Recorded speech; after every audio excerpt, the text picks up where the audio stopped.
स्वागत है आपका विलायत न्यूज़ पर। एक लंबे गैप के बाद फिर से एक बार आपके सामने लेकर हाजिर है प्रोग्राम वर्ल्ड बुलेटिन।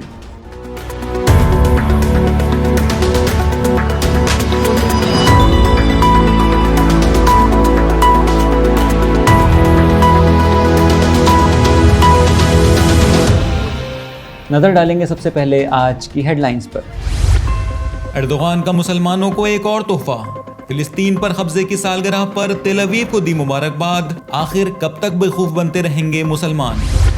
शिर्क शिर्क का नारा देने वालों ने कैसे अल्लाह को छोड़ शैतान बुजुर्ग पर किया भरोसा, और लाखों बेगुनाहों के कातिल आले सऊद के पास अब पछतावे के सिवा कुछ भी नहीं। इलाहाबाद हाई कोर्ट ने सुनाया फैसला, लाउड स्पीकर से अजान मौलिक अधिकार नहीं, अजान इस्लाम का हिस्सा है, लाउड स्पीकर नहीं। हिंदू मुसलमानों ने 100 साल तक आपसी भाईचारे के साथ रहने की खाई कसम। पूरे मुल्क के लिए आदर्श बन सकता है ये गांव। खबरों के सिलसिले की शुरुआत करेंगे तुर्की के राष्ट्रपति रजब तैयब अर्दोगान की इजराइल से बढ़ती नज़दीकियों से। अभी हालिया इजरायली टीवी चैनल की रिपोर्ट के अनुसार तुर्की के राष्ट्रपति रजब तैयब ने फिलिस्तीन के कब्जे की सालगिरह पर मुबारकबाद देने के लिए इजरायली राष्ट्रपति इसहाक हर्जोग को फ़ोन पर मुबारकबाद दी। वहीं इजरायली राष्ट्रपति ने भी उन्हें ईद उल फित्र की मुबारकबाद दी। बातचीत के दौरान अर्दोगान ने ये उम्मीद जताई कि ये ईद खुशी, शांति और दिलों को करीब लाएगी। इजरायली टीवी के अनुसार दोनों नेताओं ने इलाके में अमन व सुकून बनाए रखने के लिए सीधी बातचीत जारी रखने की ज़रूरत पर भी जोर दिया। बयान में ये कहा गया है कि इजरायली राष्ट्रपति इसहाक हर्जोग ने अर्दोगान का शुक्रिया अदा किया और कहा कि अंकारा तेल अवीव सहयोग का जारी रहना दोनों पक्षों के हितों के लिए ज़रूरी है। हिब्रू अखबार इजराइल ह्यूम ने पिछले हफ्ते ये बताया था कि अंकारा ने तेल अवीव की अपील पर हमास के दर्जनों सदस्यों को तुर्की में दाखिल होने से रोक दिया है। गौरतलब है कि मई 2018 में तुर्की के राष्ट्रपति रजब तैयब अर्दोगान ने गज़ा पर इजरायली हमलों में बढ़ोतरी और अमेरिकी एम्बेसी को यरूशलेम में स्थानांतरित करने का विरोध किया था और इजरायली राजदूत को निकाल दिया था और अपने राजदूत को वापस बुला लिया था। लेकिन पिछले कुछ महीनों में संबंध फिर से बहाल हो गए हैं और अंकारा और तेल अवीव सभी क्षेत्रों में संबंधों और सहयोग को बढ़ावा देने के लिए काम कर रहे हैं। जानकारों का यह मानना है कि 2018 में अर्दोगान ने जो कुछ भी किया वो सिर्फ मुसलमानों को बेखौफ बनाने और अपना उल्लू सीधा करने का एक बहाना था और किसी हद तक वो अपने मकसद में कामयाब भी हो गए थे कि दुनिया भर के बहुत से मुसलमान उन्हें मुसलमानों का लीडर मानने लगे थे। लेकिन अपनी असलियत पर बहुत दिन तक वो पर्दा नहीं डाल सके और बिल्ली थैले से बाहर आ ही गई। लेकिन सवाल ये है कि वो लोग और ख़ासकर हिंदुस्तान के कुछ बड़े मुस्लिम उलमा जो उन्हें मुसलमानों का नेता और फ़िलिस्तीनियों का सबसे बड़ा हिमायती बता रहे थे, क्या अपनी गलती कबूल करेंगे या दाइश की हिमायत करने जैसी बड़ी गलती की तरह अब भी अर्दोगान के कसीदे पढ़ते रहेंगे? ये रिपोर्ट ऐसे समय में आई है जब इजराइल के चैनल 13 ने इससे पहले भी कई इजरायली अधिकारियों के हवाले से ये कहा था कि अंकारा के साथ संबंधों को फिर से शुरू करने के लिए तेल अवीव की एक शर्त ये भी थी कि फ़िलिस्तीनी प्रतिरोध आंदोलन हमास की गतिविधियों पर पाबंदी लगाई जाए। चैनल 13 की एक रिपोर्ट के अनुसार इजरायली सुरक्षा एजेंसी ने तुर्की से बातचीत को लेकर जोर दिया था कि संबंधों को बहाल करने के लिए तुर्की में हमास की गतिविधियों पर पाबंदी लगाना ज़रूरी है, जिसे अर्दोगान ने बड़ी बेशर्मी के साथ कबूल कर लिया। अगली खबर में हम बात करेंगे उन लोगों की जिन्होंने शिर्क शिर्क का नारा तो दिया लेकिन अल्लाह को छोड़कर शैतान बुजुर्ग पर भरोसा किया और लाखों बेगुनाहों के कातिल आले सऊद के पास अब पछतावे के सिवा कुछ भी नहीं बचा है।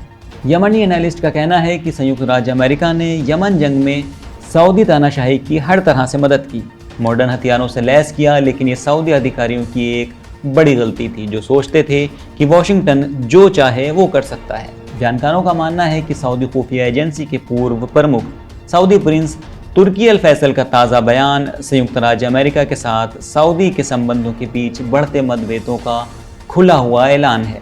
न सिर्फ ये कि तुर्की अल फैसल बल्कि दूसरे सऊदी अधिकारियों ने भी अमेरिका के साथ संबंधों पर नाउम्मीदी जताई है, ये तर्क देते हुए कि अमेरिकियों के साथ मतभेद बहुत गंभीर और गहरे हैं।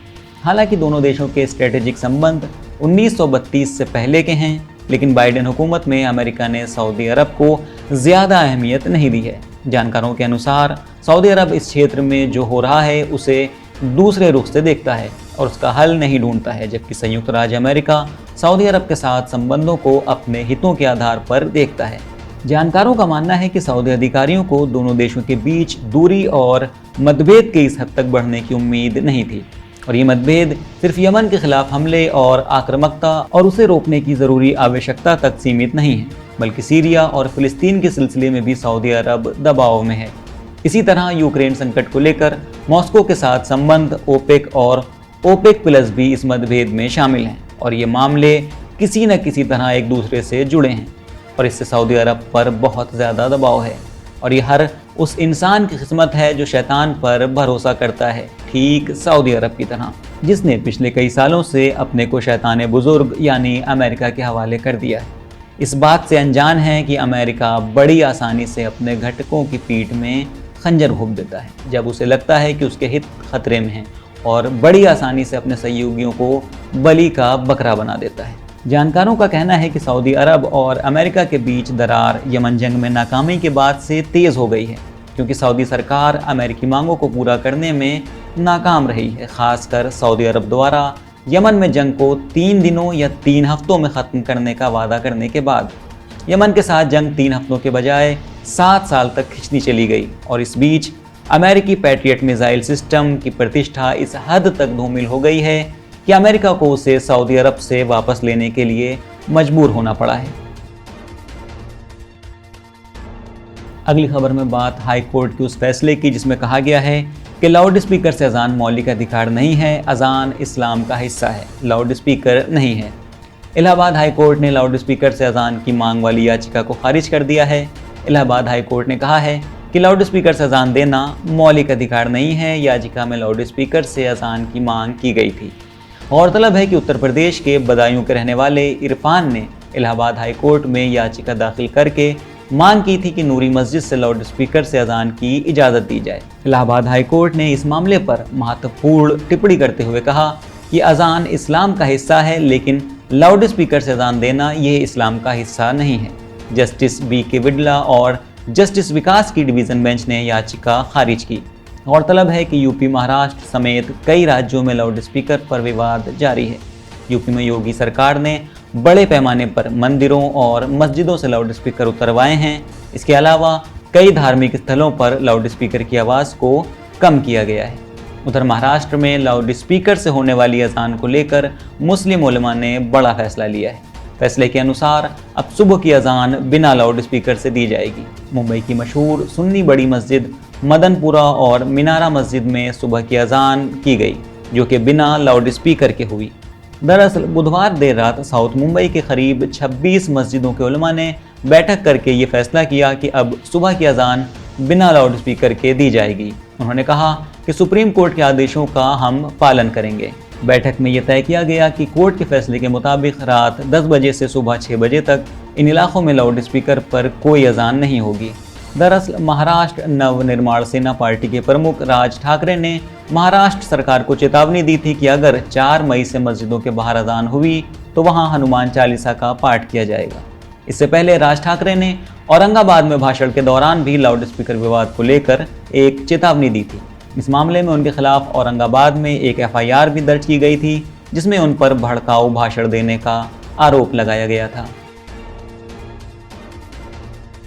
अगली खबर में हम बात करेंगे उस गांव की जो बन सकता है पूरे मुल्क के लिए आदर्श, क्योंकि यहाँ के हिंदू मुसलमानों ने 100 साल तक आपसी भाईचारे के साथ साथ रहने की खाई है कसम। ऐसे समय में जब भारत के कई हिस्सों में सांप्रदायिक तनाव की खबरें सामने आ रही हैं, तब महाराष्ट्र के एक गांव के लोगों ने अगले 100 साल के लिए धार्मिक सौहार्द, आपसी मेल जोल और भाईचारे के साथ साथ रहने की कसम खाई है।